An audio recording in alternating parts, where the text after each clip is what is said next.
Today we have the 2015 BMW 4 Series. This vehicle has done just under 60,000 miles.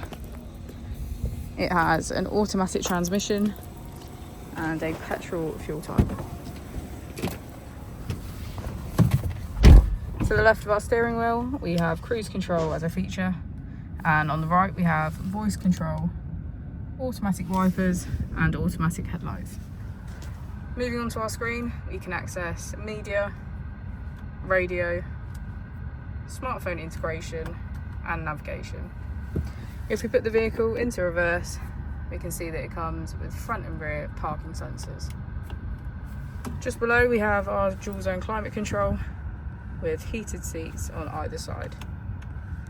If we press our driving mode button, we can switch between Sport Plus, Sport, Comfort and Eco Pro.